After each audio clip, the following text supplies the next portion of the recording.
Oh my God, you are going to absolutely love this episode of the show. We are talking with a leadership coach and expert called Carla Miller, who is a best-selling author of the book Influence and Impact. We're talking all about her 6-step method to influence peers, relationship building, playing the game, managing your boss, and her top hack for walking into meetings feeling confident. Make sure you stick around till the end as well, because she's given you some powerful questions to ask your new boss in your first one-to-one. It's an episode you absolutely don't want to miss. I hope you enjoy. Hi Carla, how are you? You're so welcome to the show today. I am great, thank you, Lucy. It's sunny in Cumbria, which is a rare occurrence, so it's put me in a really good mood for this conversation. Fabulous. It's actually sunny here in Ireland as well, which is exactly the same. It never shines. It's been so miserable. But listen, I've been so looking forward to speaking with you because about 3 years ago, I think, when I started my business, one of my clients said to me, "Have you heard about Carla Miller's podcast?" And at the time, I think I had just launched my own and she had been listening to yours. So I started following you, and we do a lot of the same things, which is why I always absolutely love talking to other coaches as well, because we're on the same kind of mission. So I know my audience are going to absolutely love you here today. So do you want to just introduce yourself to our listeners? Let us know a little bit about who you are and what you do. Absolutely. So my mission is to empower women leaders within the workplace and make leading less lonely.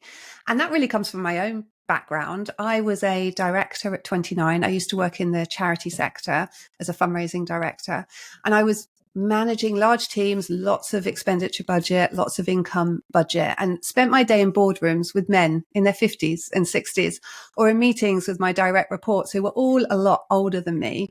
And I was just consistently underestimated and would find it really hard to get my voice heard in those rooms.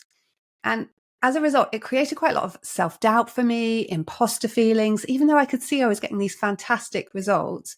Because I think when your input isn't valued and when you're being interrupted a lot, you start to eventually believe that what you have to say isn't valuable. And at the time, I felt really alone in those influencing challenges and those feelings of not being good enough. But of course, now, like you, I've worked with thousands of women as a coach and trainer, and I know that I totally wasn't alone in those feelings.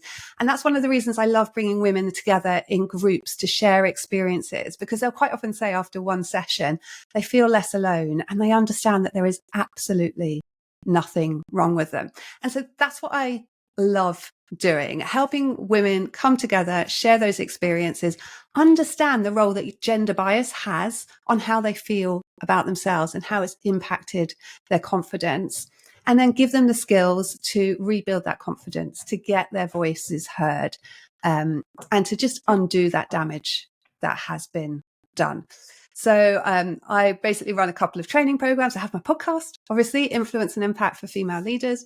I run a training program called Influence and Impact, which is about self-doubt, influence, and increasing your impact. And then I run the Women Leading Community, which is offering support and coaching and development to help women lead without overwhelm. So basically, I get to live my dream, like you. I get to live my dream work every day and work with amazing women. And I feel very, very grateful for that. Oh, fantastic. I mean, I just absolutely love everything that you are all about. And I'm really curious, when you were saying about you were director at 29 and you were in those rooms with, regardless of age even, I would hear that a lot too. A lot of our listeners would be working in male dominated leadership teams. So how did you navigate that? I think for me, a lot of it was about learning to be much more confident and to really develop my influencing skills. No one ever told me I needed to learn how to influence. No one ever told me how to do it. But I quickly realized, oh, hang on, if I want to get my voice heard here, I need to do things differently. So I spent a lot of time learning about influencing.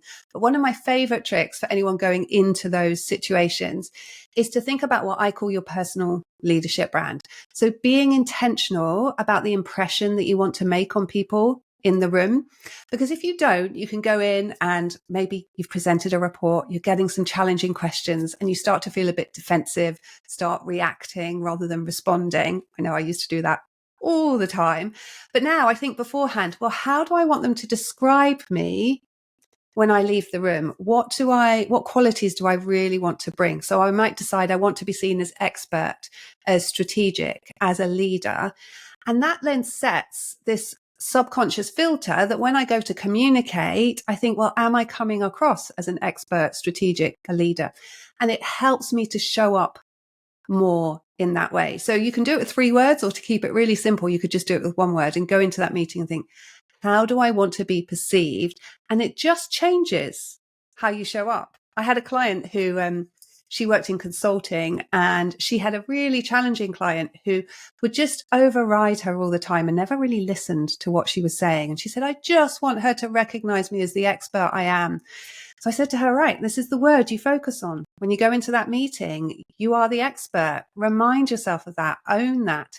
And she called me after the meeting and said, at 2 points, she actually said, you're the expert. I'll defer to you on that. It was like working with a completely different person. And it was just because she'd shown up in a different way. So that's one of the things that you can do before those more intimidating meetings, or the ones with those really senior stakeholders, is to think, right, what brand do I want to bring here? What impression do I want to make on people? So good. That is such a useful tip. And when you were saying that, I was thinking back to, oh my God, so embarrassing. When I worked in the corporate world, because of my insecurities, and I share this publicly, I was the one who spoke a lot. So I was the one in the meeting who would have been speaking a lot, even if it wasn't adding value. And in hindsight, looking back, I absolutely cringed. I cringed because it was definitely when I started doing personal branding work on my own business, and then subsequently with my own clients, I realized exactly what you just said. Like, when you map out exactly how you want to be perceived, and then you actually audit yourself and you kind of go, oh, wait a minute, that is absolutely not how I want to be perceived. So I think that trick is so powerful. Like, just that little mindset shift of stepping into who you want to be, how you want to be perceived. So thank you for that. And tell me then as well, when it comes to, so I know we're going to talk about how to build a strong relationship and how to influence your new boss. But even before we even get into that, I'd love to know, you're the queen of influence. What tips do you have for influencing sideways? So I would hear a lot from my clients and our 360 Leaders Club members as well. Peers, getting your peers on board when everyone has their own agendas. It's a really tricky one, isn't it? I developed a 6-step model for doing this. And I developed it myself because I used to find influencing peers so frustrating. In fact, I used to go around them whenever I could, because I often had better relationships with the people above me when someone was being really difficult.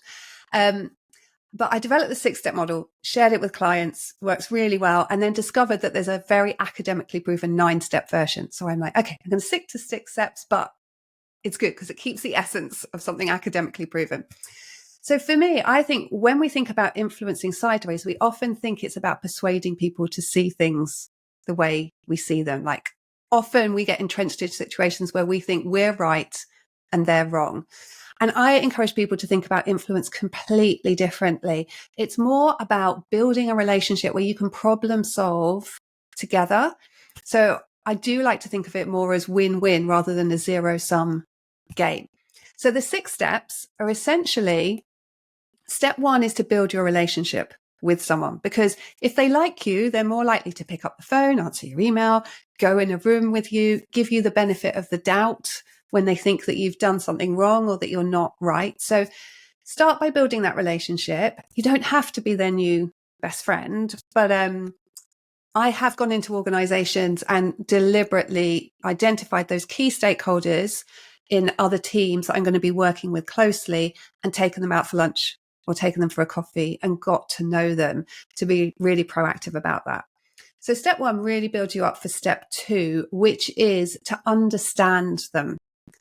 Because if you can't put yourself in someone's shoes, you're going to find it really hard to influence them because you're not speaking their language. You don't know what's important to them. So think about what keeps them up at night. Who are their stakeholders? What are they being measured on? What are their priorities? Because that's what's going to be influencing their decisions and how they're showing up in meetings with you. What's going on for them outside of work? There's all sorts of things that you can think through. But and sometimes you can ask them. Sometimes you can basically say, so what's going on for you at the moment? and they will give you that information. That enables you to do step 3, which is about understanding what they want from the situation. So what do they need to leave the room with? And that's actually a really good question to ask.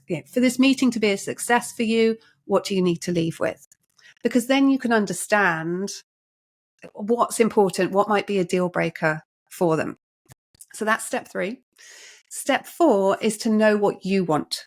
So particularly if you're a reflective thinker, if you like to think things through, being put on a spot in the meeting and having to decide what's really important from what you've proposed, for example, is very, very hard to do. But if you think beforehand, let's say you're putting forward a proposal, you can look and think, okay, well, these are the things I really need, and these are the things I can let go of. And I'm not suggesting you go in and share that straight away, but you have that in your head so that it's obvious that if something is a deal breaker for someone, you know, well, can I budge on that? Or actually, is that also a deal maker for me? And then step 5, which I don't think happens in many organizations, is I like to start the conversation by acknowledging their perspective and sharing mine. So let's say you're talking to someone in finance and it's April and the auditors are in and they're really, really busy, but you need some information from them. I would start by acknowledging, okay, I know you've got the auditors in at the moment. That must be really intense for you. I'm sure time is short. I wouldn't be asking for this meeting if I didn't really need it for this client deadline. People aren't used to that. They're used to everyone coming in with their own agenda, presenting their agenda, and then preparing to kind of fight about it. And they find it really, really refreshing because they're like, oh, so this person actually values what I'm going to get from this as well. They value my perspective. And then step 6, which is optional, is I like to then propose a starting point for discussion that I think will meet both of our needs. So rather than going, here's what I want, here's my proposal, here's what I think, I will say, okay, so I've heard that this is what's going on for you. This is what's going on for me. How about we start here and see what we can come up with? So you change that dynamic from you versus them to problem solving together. Now, I say step 6 is optional because if you're dealing with someone who you know never negotiates on anything, I probably wouldn't start there because you're just going to end up in a weaker spot. But generally, most people, it really just changes the energy between you. And it's, you two together against whatever problem that is, even if the problem is our teams aren't working effectively together. Works really, really well.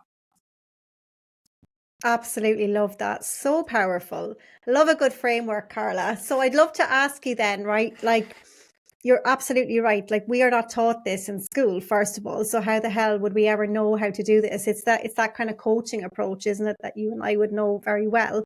But I know, like, I've gone through some similar situations with my clients, and I was speaking to Selena Rezvani was on my podcast, and she came up with the phrase I use it all the time, understanding their GPS, so their goals, their passions, and their struggles, and like getting inside their head, exactly like you said. But what I find sometimes is because it's different to the culture, there's sometimes resistance to asking that question that you said, which is like, what's going on for you? So what mindset shift do people need to make, first of all, to have the courage to actually ask the question to their peer or to their superior? I think if you really can't ask it, then you can have built your relationship well enough that you can think for yourself, right, I'm going to put myself in my shoes and think what's going on. You also might be able to ask other people. But I think you're not asking them anything terrifying. What's the worst they can do? The worst that they can do is say, oh, actually, let's just get on with business. And some people will be like that. Some people will be like, you know what? I've got so much on. I don't have time to talk about it. Let's get on with it. In which case you take the lead from them and go, yeah, that's absolutely fine. But I think it's less about the courage to do it and more about thinking this is not an unusual thing to do. This is not, I'm not asking them a huge favor. I'm trying to understand them better. And you can couch it like that. Like, I'd like to understand better. As long as you're not asking them to spend loads of time debriefing their whole life to you. Most people don't mind being asked that in reality. Most people love it. Most people love talking about themselves, right? They really, really do. Absolutely. I'm just thinking the reason I asked you that question is I had a client this week who was had been sought out for a role of a CEO in a particular company, Mhm. and one of the people in the board was in a different country, and she didn't really have a relationship with this person. So I was like, well, that's obviously the first step. You've got to build a relationship. And she was terrified to reach out for a coffee date because she had all these limiting beliefs about she's going to think this and like, who am I to reach out to this particular board member?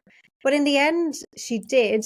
And the result was that she got the interview, right? So I want to share that story because I think sometimes fear can get in the way. And when we look at senior people, sometimes we think, oh, they're God, or like they're kind of more above us. So like, what do you think in terms of that? Because that's in my experience, I would see that a lot. Yeah, definitely. I think it's funny because I've been a very senior person, so I know that we're all very, very human. But people forget that, don't they? They think, oh, that's chief exec, they don't have issues. But when you coach chief execs, you're like, oh, they also have imposter feelings. I like to Mm-hmm. think of what men do in this situation. So as women, we tend to believe in a meritocracy. So we tend to think if we work hard, keep our head down, just do what's expected of us, then we should be rewarded and valued for that. Men tend to see it more as a game. And part of that game is making sure everyone knows who you are. They know what you're good at. They know what you've done. They know what you want to do next. And they know how much you want to be paid. And so if you think that that's what men are out there doing, we don't have to be exactly like them, but just recognizing that that is the absolute opposite end of the scale to what we're doing at the moment. We could move more in that direction because they're playing the game. And particularly when you're interviewing with men, they are used to that game being played. And in fact, they see it as a positive sign of ambition. So I think it's actually a really positive thing to do that your own way. And I love that idea of reaching out for a coffee. And certainly if I was a chief exec and someone was applying for a senior role, or if I was on the board and someone was applying for the chief exec, I would want someone proactive who would reach out for a coffee. So, Mm-hmm. yeah, for me, it really helps to go, oh, it's not like I'm acting like a man, but I am so far at the other end of the spectrum that there's probably some things I could learn about learning to play the game. So, what would you say to women who, so again, you've heard it 1,000 times, so have I. I don't want to play the game. I hate corporate politics. What do you say to that?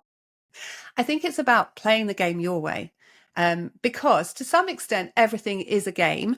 So if you think about an interview, that's really a game of showing that you can jump through their hoops, that you know enough about it to be able to do that.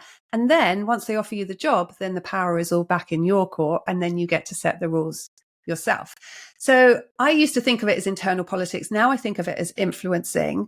And for me, it's about building really good relationships with the people that make the difference between me being able to do my job well and me and my team not being able to perform well. It's part of your job to influence internally. The more senior you get, or the larger an organization you work in, the more it is part of your job. And if you think of it as internal politics, yeah, that sounds horrible.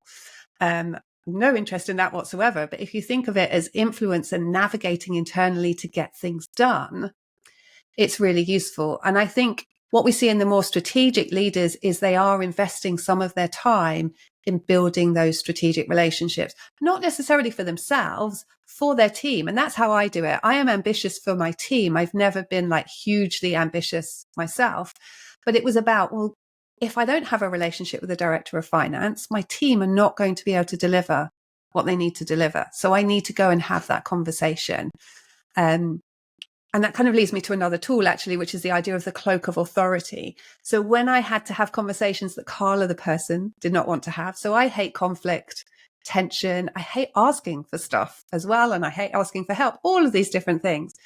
But I recognized as a director, doing my job well involved having those conversations.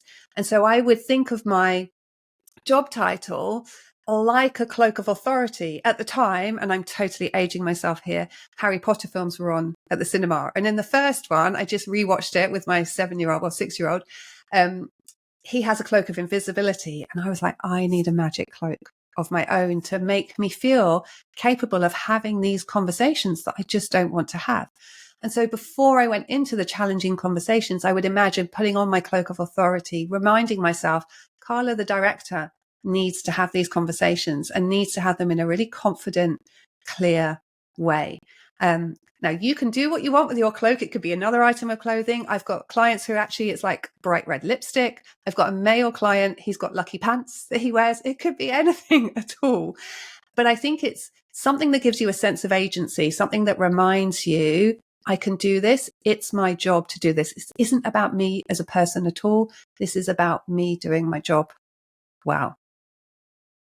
I love that cloak of authority. If everyone is going to be going around now, Carla, with their cloaks going into work. That is so powerful though, because for me, definitely, if you see me stepping onto a stage or something, I'll always wear a blazer. It's like, I don't know what it is about me. I've always loved them, but as soon as I put on my blazer, I'm in work mode. Yeah, I wear them downtown to have a dinner and stuff sometimes too, but I think it's about finding what works for you. But definitely, I think that is such a powerful tip. Absolutely love that tip. So I'd love to know then, to talk a little bit about building relationships with your boss. So talk to me, if you have a new boss in particular and you've just started a new role, or maybe a new CEO has come in, or you've got a new leader, tell me, where do we start? Okay. So the first place I would start with is what I talked about earlier, that personal leadership brand. I would be thinking, how do I want this person to perceive me? You've got this fresh start for whatever reason, whether you're new or they're new. You can be intentional about how they perceive you. So really think about that, and think about it in the context of what, in order to do my job well, how do I need to be perceived? If I want to progress, or if I want to be taken really seriously, how do I want to be perceived? So go through that exercise again. Think about 3 ways that you want to be perceived. And then think about, right, what do I need to dial up? And what do I need to make sure I'm articulating to that person so that they start to see me like that? Because they will come in with their own experiences and ideas and will be looking and filtering. And I think if you're really clear about how you want to be seen, that helps. So that's step 1. Step 2 is really approaching that first meeting with them. Wow. So your first one-to-one, once they are your line manager, I would be approaching that like a partner. So I really love this idea of partnering with your line manager. And it comes from Cohen and Bradford, who wrote Influencing Upwards and Influencing Without Authority. And the idea is that most of us in our line manager relationships are slightly obsessed with what people can do for us. Like, how can they get us what we need? And actually, what we want to do is see ourselves as partners with our line manager and see part of our role as helping them achieve their goals. Now, it's totally obvious, isn't it? But how many of us actually do that? So I would ask some key questions. Things like, what are your priorities for the role and how can I support you with those? What sort of team culture are you looking to create? And how would you like your leaders to operate within that? Because those already say, I want to know what's important to you. I want to help you make the changes you want to make around here. I'd also ask about their communication preferences. So in terms of my area of work, what do you want to be kept updated on and how often? How do you like to make decisions? So do you like time to reflect on decisions, or would you rather talk them through verbally? Because people make decisions in very different ways, and understanding what kind of decision maker your boss is will really help you. If you try and push a reflective thinker to make a decision on something in a short period of time, you're much more likely to get a no than a yes, because they won't want to say yes to something and then reverse. It's much easier to come back and say, oh, I said no, but actually I've changed my mind. I want to say yes. So how do you like to make your decisions? How do you want to be kept updated? How do you want to be communicated with? So do you want emails? Do you want a report? Do you like to just talk things through informally? What's your preference? Because we never have those conversations. And then we spend all this really clunky time working it out and feeling like we've not got the best relationship when we could just start it from the beginning. I mean, I think we could probably do this for romantic relationships as well, and they might work a bit better, but we're talking about your chief exec at the moment. And then I would also say, tell them how they can get the best out of you and the support that you would welcome from them. And if you're in a change situation, then you can ask them, well, how do you plan to make, is your remit for change here? How do you plan to approach those changes so that are you dealing with someone that's going to come in and like restructure straight away? Or are you dealing with someone who's just going to sit and watch and actually not throwing much of themselves in for the first 6 months, and decide from there. CEOs have very different approaches, and knowing up front so that you're working with that and you can tell your team how it's going to work is really helpful. So pick some of those questions. I wouldn't grill them and list all of those questions. Pick which are most relevant to you. But I think all of those questions position you as someone thoughtful who wants to succeed and achieve, and who cares about what your new line manager is trying to achieve as well. So powerful. Girls, you're going to have to take down some of those questions because, like, honestly, they were so, so good. So what do you do then if, for example, obviously in any new team, you're going to go through those, that Tuckman model of team formation where you're going to have that storming phase, right? And it's going to happen. What do you say to people who are in that like storming phase with their boss where roles and responsibilities are not clear, they're still figuring out, leadership styles and communication styles? It can be really, really challenging. What's your advice? I always think when things are tough, it's much better to have a conversation about something than to dwell on it or get resentful. So I would, if you haven't had this conversation up front, I would have that conversation with them. And I would be saying, okay, so it doesn't feel like I've quite got that element of communication right, or the team really received this particular approach well. Like, however you want to do it, I always think where you've got an area of tension, you want to open up the conversation. Now, obviously, if someone's more senior than you, you've got to respect the hierarchy and their authority, but you can provide feedback. And you can also say, look, this is how I feel it's going. How do you feel it's going? In fact, I would do it the other way around. How do you feel it's going? What do you see me doing well? When you're saying that as well. Sorry, go ahead. I was going to say, what do you feel is going well? I was just going to say, as you were saying. What? I won't cut this. This is normal. I was just going to say that I remember my coach trainer saying that to me, and I think it's so powerful, is if you're feeling it, they're feeling it as well. So I think your advice about actually having the conversation, and the reason I interrupted you there is because I want people to understand that it's like, if you're feeling all of this, they're absolutely feeling it. And by you not addressing the situation, it's most likely going to get worse. Definitely. So I think you can ask them, like, how do you feel it's going? And this is how I feel it's going. Or what do you think I'm doing well? What are my areas for development? Or even just as simple as, how can we work better together? Like, I'm really enjoying working with you. It feels like there are some crunchy areas or some things we still need to work through together. How do you think we can work better together? And then try and make sure you also get a chance to add in what you have to say. That will obviously depend on the leadership style of the person that you're talking to. Now, what if someone is afraid of their new boss?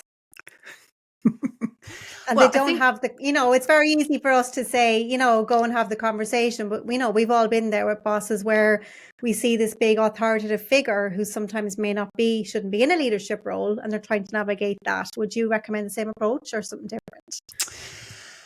I think that's where the cloak of authority can come in really helpful, in terms of reminding yourself, it's part of my role to have this conversation. Sometimes it's part of my role to challenge upwards. You've got to judge it well. So you've got to watch and learn. So I always encourage you to be, when it comes to senior stakeholders, a bit of a spy or a researcher. I was doing some work with the House of Commons and I said, a bit of a spy, and everyone kind of breathed in. I was like, a researcher, a bit of a researcher. But you can watch and learn from them. So you can look and think, how do they communicate? What are their preferences? What language are they using? Is this someone, if you think about the personality profiling tools, and there's loads of them, but is this someone who is very direct and to the point? And actually it does feel a bit scary, but I just need to be really concise in how I'm talking to them. Or is this a people person where actually they want a bit more time to talk things through and to relax? So I think the first thing is recognizing they're also human, like we talked about earlier. I promise you, chief execs are fully human. They also may experience some self-doubt. They're just not going to show it to you. They're going to want you to recognize their authority, but that doesn't mean that they can't have a decent conversation with you. So another thing you can do to build your confidence beforehand is power posing. So people have probably come across this, but might not have used it in this context. So the idea is, and it's from research by Dr. Amy Cuddy, hold a powerful pose for 2 minutes and you will feel more powerful and act more powerfully for the rest of the day. So I have clients that when they get called into a meeting with the chief exec, we'll check that they've got everything in order first, and then we'll go to the bathrooms and we'll power pose for 2 minutes so that they're telling their nervous system, I'm safe. It's okay. I can do this. So I love a power pose or a power song. So I love anything by Lizzo at the moment. That's what I listen to. I do a power song before I come on something like this, actually, because I get nervous. But I want to be at my best confident and relaxed self. So I will do a little dance to a power song. So if you're working from home, that's a possibility. Less so in the office, probably. Bring the team along. Absolutely. And then another thing you can do to calm down your nervous system, because in a way it is about the confidence to do things, but sometimes you just have to, like, you can't get out of a meeting with your chief exec, can you? You've still got to go into that meeting, however confident you do or don't feel. And I think confidence work is a longer term process, looking at the beliefs that you have around yourself. But another way to calm your nervous system is just to put your feet flat on the floor. So if you do it now, or anyone listening does it now, if you stop uncrossing your legs, if you're like me, put both feet flat on the floor. You can close your eyes for a moment, and just for the next 10 seconds, just notice the sensation of your feet flat on the floor. We'll just do it for 5 for the sake of the podcast.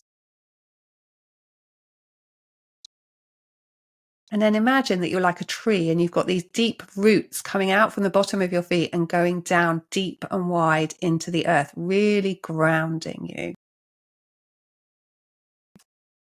I'm going to fall asleep. So relaxing. So what that's done is that has literally grounded you. It's sent your nervous system a message to say you're safe, calm down. And your nervous system then sends that message up to your brain, which stops some of that panicking, whirring that often happens before we go into a scary meeting. Also, it makes us more solid. So if I had come along and pushed you in your chair earlier, Lucy, I don't know why I would do that, but if I did, you would have gone flying. But if I came along and pushed you now, actually, you probably wouldn't move that much. You're more solid in terms of your body language as well, and more solid in yourself, which is a really nice way to go into meetings. And you can do that when no one's looking. So you don't necessarily have to do the deep roots thing. That's just to give you a sense of that sensation. But in a meeting, when you're feeling those nerves come up, just notice the feeling of the sensations you're feeling in the soles of your feet touching the ground, and think about grounding yourself. And you will feel much calmer and much more confident, because you've slapped your nervous system out of that adrenaline, cortisol, flight, fright, or I could never say those correctly. Fight, flight, or freeze. Freeze. And faint is in there now as well, isn't it? Some Yes. CEOs might make some of them faint. I love that advice. And you know what? I love that you're saying all this stuff about, because I talk about power poses and stuff as well. I think sometimes my audience think I'm going mad, but like, I would be exactly the same. I listen to Dr. Dre before I do a webinar. I'll, jump up and down. It's about like raising your vibrational frequency so that you can actually, attract all of the good things, instead of down here at a low vibration where you're stressed and anxious, and you're literally going to attract all the crap at the meeting, which you definitely don't want. Such good tips. I can't wait to go back and dissect this episode. So just before we finish up, Carla, I could talk to you about so many topics. You're going to have to come back on the show again soon for sure. But let's just pivot a little bit towards, entrepreneurship, because it's something I haven't really talked a lot about on the podcast, really. But I know you and I have kind of made the move. Like, what for you has been, you mentioned earlier about having time with your family and like living your, something like living your dream, doing what you love. Like, what do you love most about being a coach and a trainer? I think it's a combination of two. Actually, it's 3 things. The first is I get to help people. I get to make a difference. I get to make an impact. And sometimes that's on a one-to-one scale, and sometimes that's working with whole groups. And for me, that's a really big driver, always has been. It was why I wanted to work in the charity sector in the first place, and why I've moved into this. So that's one. The second is my life is less stressful. So I recently looked at a chief exec role and I was quite tempted by it. But I was like, I actually have no real external stressors in my life. No one can stress me out. I have a lot of pressure that I put on myself, but actually when I talk to my clients and the challenges they're facing, I'm like, oh, it took me a long time to build it to this point, but I've got it quite easy. And the third is the flexibility. So I'm a solo mum by choice to a 6-year-old who also has type 1 diabetes.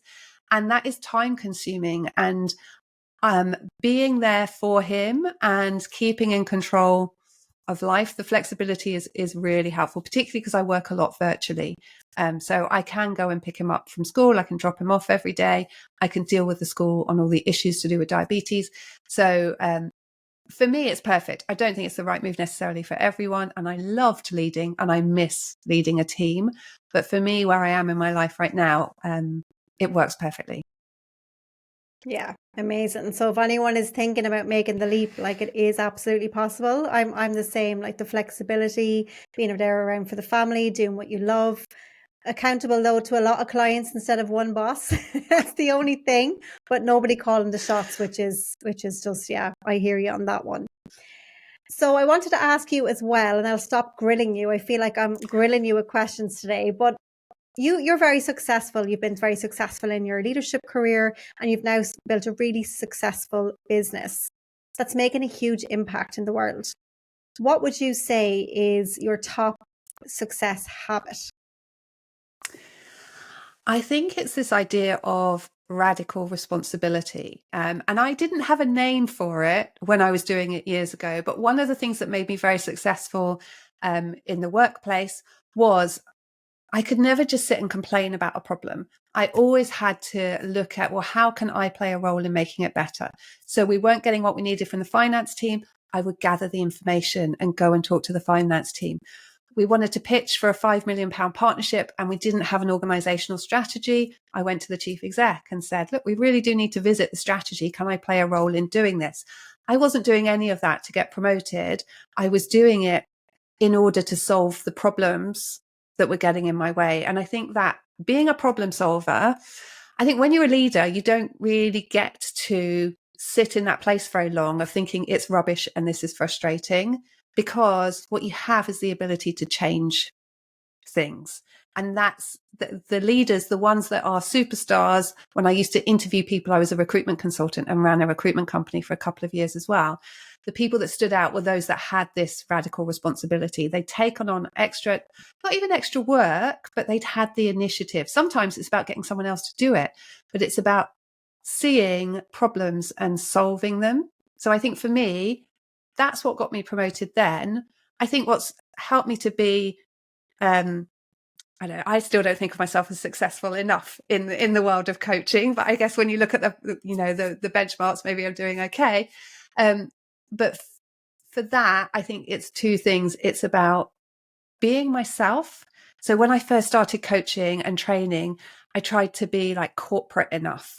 And my website was blue and corporate, and I just tried to do it like everybody else. And then when I started sharing on LinkedIn, the struggles of parenting and working, or some of the things I'd done wrong, as well as some of the things I learned, suddenly people wanted to work with me. They no longer were going, oh, I'm talking to 3 leadership coaches. They were like, I really resonated with what you said. And I realized so much of confidence and doing well is about, actually, I don't need to be like anyone else. And I'd sort of realized it in the corporate world and hadn't realized it in my new world.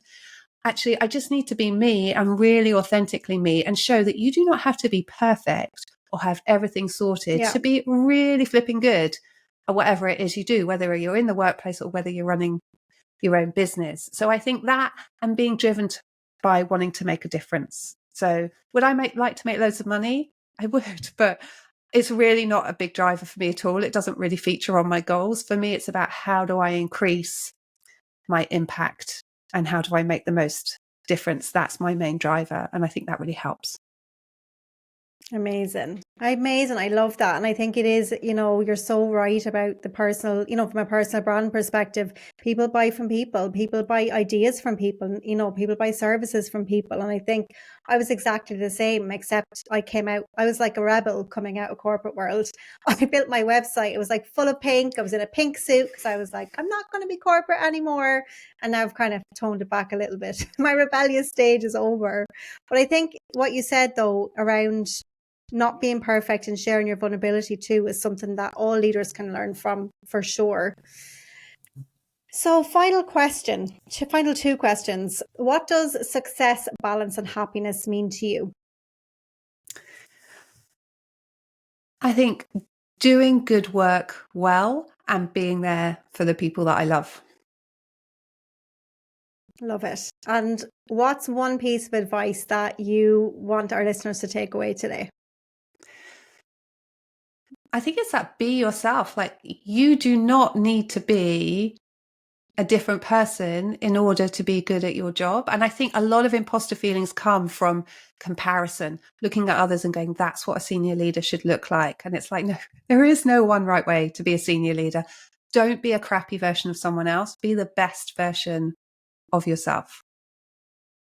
Fabulous. Carla, thank you so much for being an unbelievable guest. I can't wait to go back and dissect the show. Where can our listeners find you?